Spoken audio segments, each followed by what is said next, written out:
Hello friends, आज हम पढ़ने वाले हैं लिक्विडेशन का प्रॉब्लम। लिक्विडेशन के प्रॉब्लम में हम यहाँ पे एक प्रॉब्लम सॉल्व करके देखेंगे। जैसे लिक्विडेशन क्या होता है आपको पता है। जैसे कि कोई अगर कंपनी बंद हो रही है तो उस कंपनी के हमें सारे एसेट्स जो है वो बेचना पड़ता है और सारे एसेट बेच के जो भी हमारे लायबिलिटी से लायबिलिटीज को पेमेंट करना होता है। तो उसके लिए हमें यहाँ पे बनाना पड़ता है liquidators final statement of account. तो जिस तरीके से आंसर जो प्रिपेयर होता है उसमें liquidators final statement of account बनाना पड़ता है। तो ये आंसर प्रिपेयर करने के लिए हम सबसे पहले एक प्रॉब्लम देख लेंगे, उस प्रॉब्लम के हिसाब से चलते हैं हम। तो देखिए, जैसे कि आपको यहाँ पे एक जो प्रॉब्लम दिया है उसमें आपको दिया है a limited company went into voluntary liquidation on 31st March 2015। The balance sheet as on that date was as a follow. तो बैलेंस शीट आपको 31st मार्च 2015 के लिए यहाँ पे थोड़ी डेट जो है उसको ध्यान में रखना है। 31st मार्च 2015 ये हमारी क्या है, क्लोजिंग दी है, करंट ईयर की क्लोजिंग दी है।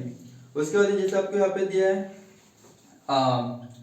क्या दिया है आपको यहाँ पे देखिए कि equity and liability share holders fund share capital दिए जिसमें 5000 10% preference share of ₹100 each. Preference share में यहाँ पे आपको जो 10% दिया है वो होता है आपका डिविडेंड का रेट। उसके बाद दिया आपको 5000 equity share of ₹100 each 90 paid, मतलब 100 रुपए का शेयर है लेकिन 90 रुपए पेड हो चुका है। सेकंड दिया है 5000 equity share of ₹100 each 80 paid, यहाँ पे कितना 80 पेड हुआ है। उसके बाद रिजर्व एंड सरप्लस दिया जिसमें debit balance of profit and loss account दिया है, ये आपका क्या है, लॉस है। उसके बाद नॉन करंट लायबिलिटी दी है जिसमें 12% mortgage loan on building, 12% rate of interest हो गया, मॉर्गेज लोन बोला है बिल्डिंग के ऊपर, मतलब हो गया आपका फुल्ली सिक्योर्ड लोन। ठीक है, मतलब आपके फुल्ली सिक्योर्ड क्रेडिटर्स। उसके अकॉर्डिंग बाद में दिया इसमें 6% है debenture secured by floating charges, तो 6% डिबेंचर दिया है, रेट ऑफ इंटरेस्ट दिया 6%। करंट लायबिलिटी में trade payables, preferential creditors, trade creditors. Then asset side non current asset building दी है, मशीन है, लोन दिया है, लॉन्ग टर्म का लोन है। देन करंट असेट में इन्वेंटरी मतलब स्टॉक होता है, ट्रेड रिसीवेबल सेंडिडेटर्स। उसके बाद cash at bank and unamortised playability expenses. इतने आइटम आपको बैलेंस शीट में दिए हैं। हमें काम के कौन से आइटम है, तो जो भी आपके फॉर्मेट जितने आते हैं वो सारे के सारे आपके काम के बाकी के छोड़ देना है। उसके बाद जैसे आपको एडजस्टमेंट यहाँ पे दिया है कि interest on mortgage loan and debenture is paid up to 31st March 2015। इसके बाद ध्यान देना कि आपने जो मॉर्गेज लोन लिया है और उस डिबेंचर जो आपके पास में है उसका जो आपको इंटरेस्ट पे करना है, कब पे करना, कब तक पे किया आपने, देखो इस paid up to 31st March 2015, मतलब 31st March 2015 तक आपने यहाँ पे इंटरेस्ट पेड कर चुके हो। Then the liquidators is entitled to a commission 3% on actual cash received by him accepting cash at bank, मतलब यहाँ पे दिया कि जो भी आपने कैश रिसीव किया है किसने, लिक्विडेटर्स ने, उसके ऊपर उसको कितना 3% कमीशन देना है। ठीक है ना, 3% कमीशन आपको वहां पे इसको पे करना है, लेकिन कैश छोड़ के, लेकिन कैश में जो पैसा मिलेगा वो अमाउंट छोड़ना है, बाकी पैसा लेना है। Then and a 2% on the amount distributed among the equity shareholder, फिर इक्विटी शेयरहोल्डर को जो पैसा डिस्ट्रीब्यूट करेंगे उसके ऊपर 2% देना है। The dividend on preference shares was in arrears for 2 year। preference shareholder जो है हमारे पास में उनका जो डिविडेंड है वो 2 साल से अरियर्स मतलब दिया ही नहीं है, तो हमको उसको भी पे करना पड़ेगा। उसके बाद the arrears are payable on a liquidation, ये सारी चीजें होगी। उसके बाद दिया आपको कि the assets and asset realise as follow, asset को रियलाइज किया 50%, building 50% over the book value, मतलब 50% ज्यादा, machine 20% less, stock 5% less, sundry debtors 10% less than the book value. Loan were wholly bad, तो लोन का कुछ भी नहीं मिला, पूरा बैड हो चुका है। Expenses, the expenses of a liquidation amounted to 13,250, तो ये लिक्विडेशन का एक्सपेंस दिया है। Building was sold by the liquidator, building liquidator ने सोल्ड किया है। ठीक है, उसके बाद assuming the payment was made on 30 June 2015, prepare liquidation statement of a final account. यहाँ पे आपको बोला है कि assuming the payment was made on 30 June 2015, जैसे कि हमारा जो क्लोजिंग ईयर है 31st मार्च 2015 का है, लेकिन हम पेमेंट कब कर रहे हैं, 30 जून 2015 को पेमेंट कर रहे हैं, मतलब यहाँ से यहाँ कितने महीने, तो 3 महीने के बाद में कैसा हो जाता है। यहाँ पे देखिए 31 मार्च दिया है, 30 जून दिया है, 2015 ईयर दिया है, तो मार्च के बाद में अप्रैल मई and June, April May and June 3 महीने लेट पेमेंट किया, 3 महीने लेट पेमेंट किया। इसका मतलब ये होता है कि हमारे पास जो भी लाइबिलिटीज है, आउटसाइड लाइबिलिटी, उनको जो आपको पेमेंट करना है तो वो 3 महीने का इंटरेस्ट के साथ में आपको पेमेंट करना पड़ेगा, इसलिए वो आपको डेट वैसे दी गई है। तो इसके अकॉर्डिंग देखिए आपने यहाँ पे एक फॉर्मेट बनाया है, फॉर्मेट के अंदर में liquidators final statement of account यहाँ पे दिया है। फॉर्मेट इसी तरीके से बनता है, यही फॉर्मेट फॉलो करना होता है।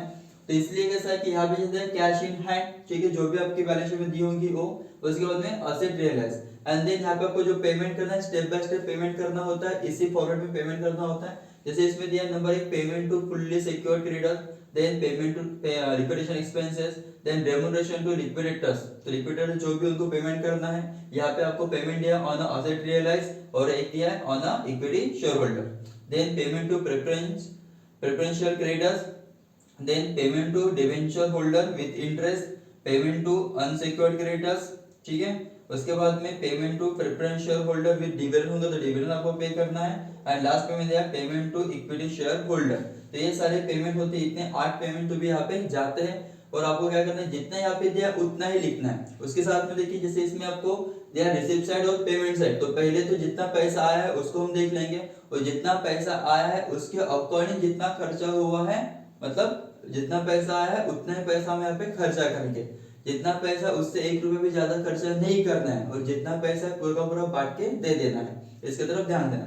इसके अकॉर्डिंग यहाँ पे देखिए जैसे कि सबसे पहले कैश इन हैंड, तो कैश इन हैंड हमारे पास में जो था वो है हमारे पास 40,000, कहाँ पे दिया है, तो बैलेंस शीट में आपको दिया है, देखिए कितना दिया है 40,000, ठीक है, तो यहाँ पे लिख देंगे हम 40,000। देन आपको यहाँ पे दिया है असेट रियलाइज, तो असेट से कितना पैसा रियलाइज हुआ है उसके देखिए कैसा है कि आखिर में एडजस्टमेंट दिया, तो asset realise as a follow, तो असेट कौन से रियलाइज दिए है आपको वहां पे देख लीजिए, जैसे कि आपको दिया पे building 50% over the book value, तो बिल्डिंग की वैल्यू कितना दिया है, तो सबसे पहले वो देख लेंगे कितना है यहाँ पे, तो बिल्डिंग लिख लेते हैं यहाँ पे, बिल्डिंग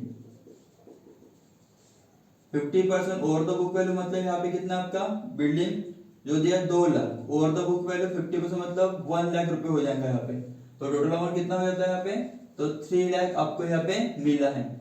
देन मशीन कैसा मिला आपको यहाँ पे, मशीन की जो वैल्यू दी है असेट में 6 लाख है, और बोला गया है यहाँ पे 20% लेस, तो 6 लाख का 20% लेस करने के हो जाता है 1,20,000, लेस करने के तो कितना हो जाएगा यहाँ पे 4,80,000। उसके बाद में यहाँ पे आपको स्टॉक जो रियलाइज हुई है बस उसी को लेना है, बाकी कोई भी नहीं लेना है, जो कि आपको यहाँ पे नीचे में दिया गया है। तो स्टॉक की जो वैल्यू है मतलब इन्वेंटरी कितना है 3 लाख, तो 3 लाख रुपए है, 3 लाख में से लेस बोला है 5%, तो 5% लेस करने के तो हो जाएगा 15,000, और कितना बचेगा यहाँ पे 2,85,000। एंड देन सन्ड्री डेटर्स, तो डेटर्स की टोटल जो वैल्यू आपको वहां पे दी गई है वो है 4 लाख की 4 लाख, एंड 4 लाख से क्या बोला है कि 10% लेस, तो 4 लाख से 10% लेस कर लेंगे हम, कितना हो जाता है यहाँ पे 40,000, तो माइनस करने के बाद में 3,60,000, तो यहाँ पे लिख लेंगे 3,60,000।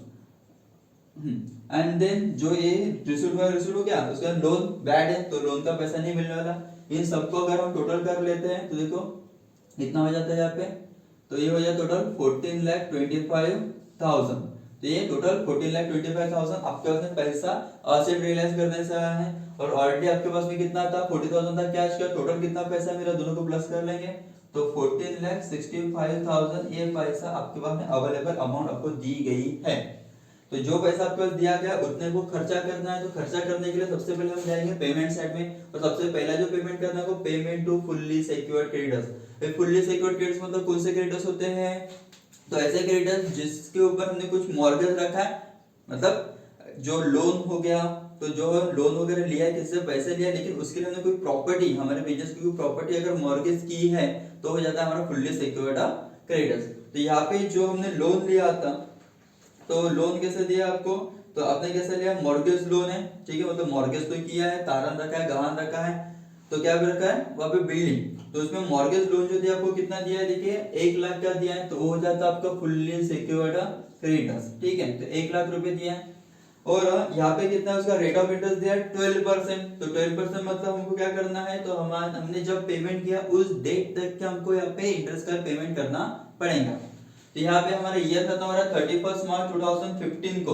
कब खत्म हो रहा है? 31 मार्च 2015 को, लेकिन हमने पेमेंट किया 30 जून 2015 को। तो उसके हिसाब से देखिए यहाँ पे हमारा जो पेमेंट था, पेमेंट कितना है यहाँ पे लोन का 1 लाख रुपीज। तो 1 लाख के ऊपर यहाँ पे हम निकाल लेंगे कितना परसेंट है, 12%। कितना हो जाता है 12,000। लेकिन ये जो 12,000 यहाँ पे निकला हुआ है ये कितने महीने का है, 12 महीने का। और हमें कितना महीना चाहिए, क्योंकि हमने देखो अभी दिया आपको पेमेंट जो भी हमारा जो अब यहाँ पे दिया है पहली एडजस्टमेंट के पहली लाइन में जो है वहां पे आपको दिया है कि आपने पेमेंट जो है 31 मार्च 2015 तक, 31 मार्च 2015 तक अपने सारे पेमेंट हो चुके हैं। बस फिर क्या करना है, 3 महीने का पेमेंट करना है, ठीक है ना। तो 3 महीने का पेमेंट कर लेंगे तो सिर्फ 3 महीने के लिए कितना हो जाता है, तो 12, 12 कितना बचा यहाँ पे 3000। तो 3000 जो है वो आपका क्या हो गया, इंटरेस्ट हो गया। तो फिर यहाँ पे हम प्लस कर लेंगे 3000। सो यहाँ पे कितना हो जाता है 1 लाख में से 3000, 1 लाख प्लस 3000, 1 लाख का 3000, ठीक है। ये हो गया आपका पहला पेमेंट। दूसरा पेमेंट कौन सा करना है, लिक्विडेशन एक्सपेंसेस, जो कि आपको प्रॉब्लम में दिया ही होता है। तो प्रॉब्लम में आपको दिया है कितना दिया, 13,250। यहाँ पे लिख लेंगे 13,250। देन दो पेमेंट हो गए। तीसरा पेमेंट है रेम्यूनरेशन टू लिक्विडेटर्स। लिक्विडेटर्स को रेम्यूनरेशन देना है। कैसे देना है, तो जो भी उन्होंने बोला उसके हिसाब से देखो आपका एडजस्टमेंट में वैसे दिया है कि the liquidator is entitled to a commission 3% on actual cash realised by him excepting cash at a bank. तो कैश, बैंक का कैश छोड़ के जो भी आपको पैसा मिला है तो 3% on asset realise, amount realise. तो 3% ऑफ आपको टोटल असेट कितनी रियलाइज हुई है, यहाँ पे 14,25,000। कैश लेना है क्या, नहीं, इसलिए 14,25,000। तो 14,25,000 के ऊपर कितना परसेंट बोला आपको, 3% बोला है। तो 14,25,000 के ऊपर हम निकाल लेंगे, यहाँ पे कितना परसेंट निकालने के लिए बोला है, 3%। तो 14,25,000 इंटू कितना 3%, तो कितना हो जाता है यहाँ पे देख लीजिए, यहाँ पे 0 0 तक कट गया, कितना हो जाता है 300, 3 5 15, 1 3 2 6 प्लस 1 7, उसके बाद में 4 3 12, 2 बैलेंस 1 3 1 3 प्लस 1 42,750। तो यहाँ पे कितना आ जाएगा 42,750। ये हो गया उनका रेम्यूनरेशन, क्या सिर्फ असेट के ऊपर। दूसरा कौन सा दिया आपको वहां पे, 2% on the amount distribution among the equity share holder. इक्विटी शेयर होल्डर को जो आप पेमेंट करने वाले हो उसके ऊपर कितना परसेंट बोला है यहाँ पे, तो 2%। लेकिन ये जो रेम्यूनरेशन अभी पे नहीं करना, कैसा, जैसे कि ये तो हमारे पास में अमाउंट थी तो हमने डायरेक्ट निकाला, लेकिन जो इक्विटी शेयर होल्डर को पेमेंट करना है, यहाँ पे कभी कभी क्रेडिटर्स के ऊपर आपको यहाँ पे रेम्यूनरेशन दिया होता है। तो क्या करेंगे हम, जब वो अमाउंट पे करने की बारी आएंगी, जैसे कि अभी देखो यहाँ पे हम पे करने वाले हैं इक्विटी शेयर होल्डर को, क्या आएगा वो नहीं। तो जब हम क्या करेंगे, पे करेंगे, जिस टाइम पे हम इसको पे करेंगे उस टाइम पे क्या करेंगे, इसका रेम्यूनरेशन कैलकुलेट करेंगे, तब तक के नहीं करना, ठीक है। तो फिर इसके हिसाब से इसको अभी छोड़ देते हैं, बाद में नया पेमेंट देख लेते हैं क्या है। नंबर 4 पे पेमेंट टू प्रेफरेंशियल क्रेडिटर्स। तो प्रेफरेंशियल क्रेडिटर्स देखो आपको इसमें क्लियर कट दिया प्रेफरेंशियल क्रेडिटर्स कितना है करके। तो कितना थे प्रेफरेंशियल क्रेडिटर्स, 50,000 दिया आपको। 3 नंबर करंट लायबिलिटी के अंदर में दिया है 50,000। तो यहाँ पे लिख लेंगे हम 50,000। तो ये हो गया 50,000। देन आपको बोला है next payment to debenture holder with interest. तो डिबेंचर होल्डर की जो अमाउंट दिया आपको कितना दिया, 2 लाख रुपीस। तो यहाँ पे लिख लेंगे हम 2 लाख रुपीस, और साथ में क्या बोला विद इंटरेस्ट, तो इंटरेस्ट भी निकाल लेंगे। तो यहाँ पे देखिए 2 लाख रुपीस दिया आपको डिबेंचर का, ठीक है। उसके ऊपर कितना परसेंट है, 6%, कितना हो जाता है यहाँ पे 12,000। तो जो पेमेंट है वो 31 मार्च 2015 तक हो चुका है। 3 महीने का पेमेंट और करना है, क्योंकि आपके बाकी का पेमेंट आपने 30 जून 2015 तक के ही किया है ना, मतलब 30 जून 15 को किया है। इसलिए यहाँ पे कितना 3 महीने का और भी आपको यहाँ पे इंटरेस्ट पे करना पड़ेगा। कितना हो जाता है, तो 3,000 रुपीज। तो 3,000 आपको पे करने, इसलिए यहाँ पे प्लस कर लेंगे हम 3,000। तो कितना हो जाता है यहाँ पे टोटल 2 लाख का 3,000 रुपीज। ये हो गया payment to debenture holder with interest. Next जो पेमेंट आपको दिया है payment to unsecured creditors. Unsecured creditors आपको प्रॉब्लम में दिए गए ट्रेड क्रेडिटर्स जो है 3 लाख के, वो आपके क्या हो जाते हैं यहाँ पे अनसिक्योर्ड क्रेडिटर्स। तो यहाँ पे लिख लेंगे हम अनसिक्योर्ड क्रेडिटर्स कितना अमाउंट है आपको 3 लाख रुपए। तो ये हो गया पेमेंट। अभी इतना तो पेमेंट हमने पे कर दिया, बाकी हमें जो पेमेंट करना है payment to equity, payment to preference share holder with dividend. साथ ही साथ में आपको ये भी देखते हुए चलना है कि आपके पास जो पैसा अवेलेबल है उसके हिसाब से आपने कितना पैसा पे किया है। अगर ऐसा हो जाए कि अगर आपके पास जितना पैसा है वो अगर यहीं पे खत्म हो जाता है तो हम यहीं पे प्रॉब्लम छोड़ देंगे, आगे करेंगे ही नहीं। लेकिन हमको पता है कि अभी हमारा पैसा है, क्योंकि 14,65,000 इसमें से अभी इतना ही खर्चा हुआ है, तो आगे का पेमेंट हम कर सकते हैं। तो जैसे कि प्रेफरेंस शेयर आपको कितना दिया, 5 लाख रुपए दिया, तो प्रेफरेंस शेयर हम यहाँ पे 5 लाख रुपए लिख लेंगे जो हमें पेमेंट करना है। ये हो गया 5 लाख का, प्लस करना है डिविडेंड। तो आपको देखो प्रॉब्लम में दिया है कि जो प्रेफरेंस होल्डर है the dividend on the preference shares was in arrears for 2 year, 2 साल का अरियर्स देना है। किसको वो देना है आपको, प्रेफरेंस शेयर का देना है डिविडेंड का। तो 2 साल का कितना होता है, तो देखो इसमें रेट ऑफ डिविडेंड दिया है, तो आपको शेयर होल्डर्स फंड में दिया है 5,000, 10%, प्रेफरेंस शेयर 10% मतलब रेट ऑफ डिविडेंड हो गया वो, तो 10% निकाल लेंगे हम। इसका कितना होता है, फिर 5 लाख का 10% 50,000, 1 साल के लिए होगा 50, हमको 2 साल का चाहिए, 2 साल का कितना हो गया फिर 1 लाख। यहाँ पे हम क्या कर लेंगे 1 लाख रुपए लिख लेंगे, ठीक है। तो इसके अकॉर्डिंग कितना हो गया 6 लाख, तो हमें कितना पेमेंट करना था उसको 6 लाख। ये पेमेंट अब हो चुका है। अभी हम सबसे पहले एक बार क्या कर लेते हैं कि हमारे पास जो पेमेंट बैलेंस है वो पेमेंट देख लेते हैं कितना बैलेंस है करके। तो टोटल हमारे पास जो पैसा यहाँ पे दिया था, कितना पैसा दिया आपको यहाँ पे, तो 14,65,000 आपके पास में बैलेंस अवेलेबल है। इसमें से आपने कितना पैसा पे किया है उसको देख लेंगे। तो पहली जो अमाउंट पे की है तो वो है आपका 1,03,000 रुपीज। इसको अगर आप पेड करते हो तो कितना बच जाता है यहाँ पे, तो 13,62,000 रुपीज। देन आपने नेक्स्ट पेमेंट कौन सा किया था, लिक्विडेशन एक्सपेंसेस का कितना पेमेंट है 13,250 रुपीज के लिए। कितना बचेंगे यहाँ पे, तो 13,48,780 बचेगा। माइनस करते हुए चलना है, एक ही है। उसके बाद तीसरा जो पेमेंट किया आपने ए पेमेंट, ठीक है ना, तो कितना है 42,750 रुपीज, ठीक है, यहाँ पे 50 है, तो 42,750 रुपीज। तो कितना माइनस, इसे माइनस करने के बाद में कितना आने वाला है यहाँ पे, तो 13,06,000 rupees.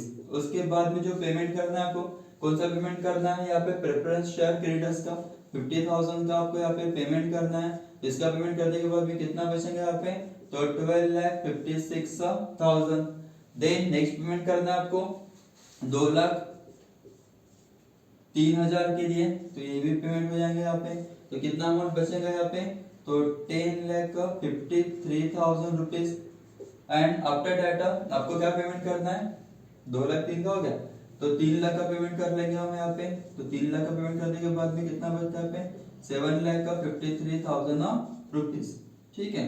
And then next payment दिया आपको कितने का, 6 लाख रुपीज के लिए पेमेंट दिया है, वापस 6 लाख रुपीज लिए, तो कितना बचेगा 1,53,000 रुपीज। तो देखिए अभी आपने इतने सारे पेमेंट हो गए, सारे पेमेंट हो जाने के बाद में आपके पास में जो पैसा बचा है, कितना पैसा बचा है यहाँ पे, 1,53,000 रुपीज बचा है। लेकिन टोटल अमाउंट आपको इक्विटी शेयर को कितना पेमेंट करना है, तो देखिए payment to equity share holder यहाँ पे हमने लिखा है। तो total payment, total amount of payable equity share holder को कितना पेबल है, तो देखिए आपको इसमें 2 इक्विटी शेयर दिए, 5,000 equity share of rupees 100 each, 90 paid, 4,50,000।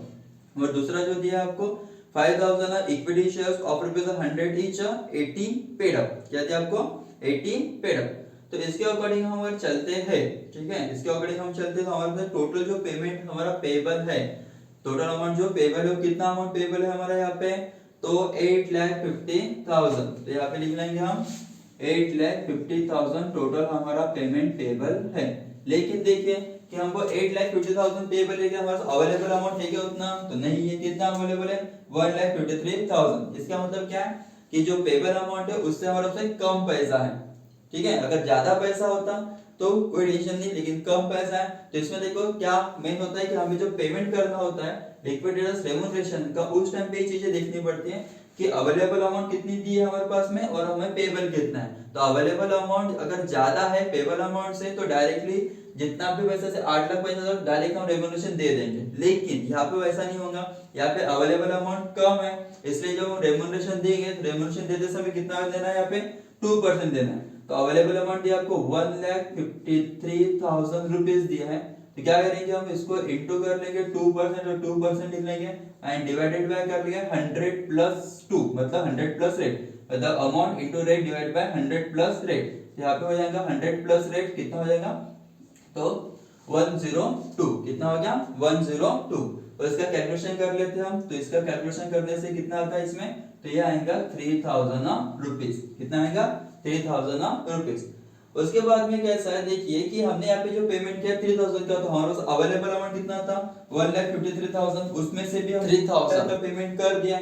तो अभी हमारे पास एक्चुअल अवेलेबल अमाउंट कितना दिया है, तो कितना दिया हमारे पास सिर्फ 1,50,000 रुपीज अवेलेबल अमाउंट दिया गया है। मतलब हमारे पास पहले 1,53,000 थे, उसमें से भी हम 3,000 पे कर दिए हैं, तो फिर बचा कितना 1,50,000 रुपए बचा है। इसकी टोटल कर लेंगे कितना होता, तो 45,750 रुपीज। एंड देन यहाँ पे जो टोटल अमाउंट हमको पे करना है 8,50,000, अवेलेबल अमाउंट है 1,50,000। तो देखो कम पैसा अवेलेबल है, ठीक है ना, पैसा कम है। तो अगर पैसा कम अवेलेबल है, लेकिन इसमें हमको 2 पर्सन को पेमेंट करना है। अगर समझ लो कि एक ही इक्विटी शेयर होता तो जितने 1,50,000 पूरा उसको दे देते, पूरा पेमेंट देके खत्म हो जाता प्रॉब्लम, पैसा ही नहीं बचता हमारे पास में। लेकिन यहाँ पे 2 इक्विटी शेयर होल्डर्स है, और 2 इक्विटी शेयर होल्डर्स होने के कारण हमें दोनों को पेमेंट डिस्ट्रीब्यूट करना है। जब हमें दोनों को पेमेंट डिस्ट्रीब्यूट करना है, तो यहाँ पे अगर पैसा कम है तो हम डेफिशिएंसी निकालेंगे। तो 8,50,000 minus 1,50,000 is equal to 7 lakh, and 7 lakh is the deficiency of for the equity share holder. इक्विटी शेयर होल्डर के लिए कितना पैसे की कमी आ रहा है उसमें, तो 7 लाख रुपीस की कमी है। 8,50,000 minus 1,50,000 is equal to 7 lakh, ठीक है। तो 7 लाख की डिफिशिएंसी है, तो हम क्या करेंगे, डिफिशिएंसी कैलकुलेट कर लेंगे। डिफिशिएंसी कैलकुलेट करते समय देखो यहाँ पे पर शेयर डिफिशिएंसी निकालना है। तो पर शेयर डिफिशिएंसी का फार्मूला क्या है, कोई फार्मूला वगैरह नहीं है, बस ऐसे समझ लिखो कि 7 लाख जो है total deficiency and divide by number of share. तो यहाँ पे लिख लेंगे हम 7 लाख और divide by number of share कितना है। तो देखो इक्विटी शेयर के डिवाइड कितने शेयर्स दिए आपको यहाँ पे, तो 50,000 50,000 कितना, सॉरी 5,500, तो कितना हो गया 10,000। तो यहाँ पे आ गया हमारा 10,000। तो इसमें हम क्या है कि ये 0 काट कर देंगे, कितना बचता है 70। तो एक्चुअल पर शेयर की डिप्रिसिएशन कितना है प्लस में, तो 70 रुपीज, कितना है 70 रुपीज। उसके बाद में हमारे जो शेयर्स हैं, तो 5,000 शेयर्स है, यहाँ पे 5,000 शेयर्स है, एक में 90 रुपीज पेड अप है, दूसरे में 70 रुपीज पेड अप है। तो एक्चुअल डिफिशिएंसी के हिसाब से कितना है, तो हम डिफिशिएंसी क्या कर लेंगे, इसमें से माइनस कर लेंगे, क्योंकि इसमें से हमको 70 रुपए मिलने वाले नहीं है। एक एक शेयर के ऊपर 70 रुपए डिफिशिएंसी में 70 रुपए हमको नहीं मिलने वाले हैं। तो 70 रुपीज माइनस कर लेंगे, 90 माइनस 70 हो गया यहाँ पे 20, एंड 80 माइनस 70 कितना हो गया यहाँ पे 10। तो एक्चुअली हो गया, ठीक है, जो ऐसा अवेलेबल है उसके हिसाब से आपके पास में 20 रुपीज यहाँ पे अवेलेबल, यहाँ पे 10 है, तो 20 इंटू 5,000 करना है, कितना होता 5 टू 10, एंड यहाँ पे 3 0 और यहाँ पे 1 0, कितना हो गया यहाँ पे हमारा 1 लाख रुपए। और यहाँ पे 5,000 इंटू 10 कितना हो गया 50,000। तो टोटल पेमेंट जो हो गया कितना हो गया 1,50,000। तो ये हो गया distributed among the equity share holder, दोनों का पेमेंट करना है। जिस तरीके से यहाँ पे लिखा है वैसे लिख लेंगे आप पे, कितना यहाँ पे, तो 5,000 एट द रेट कितना है 20, और यहाँ पे 5,000 एट द रेट कितना दिया आपको यहाँ पे 10। यहाँ पे जो टोटल अमाउंट पेएबल है, मतलब पे करना है कितना होता है 1 लाख रुपीस, और यहाँ पे 50,000, टोटल कितना हो गया यहाँ पे 1,50,000। तो देखिए जितना पैसा हमारे पास अवेलेबल था 14,65,000, पूरा पैसा हमारे पास से खत्म हो चुका है 14,65,000। इस तरीके से प्रॉब्लम को सॉल्व करना है, जितना भी पैसा आपके पास अवेलेबल है उतना सारा का सारा पैसे का आपको पेमेंट करना है। तो इस तरीके से सारा का सारा प्रॉब्लम यहाँ पे सॉल्व कर सकते हैं, और आपको फॉर्मेट ऐसा ही यूज करना है, ऐसा यूज करके प्रॉब्लम सॉल्व कर सकते हो। तो ऐसे ही नेक्स्ट और वीडियो आपके पास में आते रहेंगे, इसलिए आप चैनल को सब्सक्राइब करके रखिए।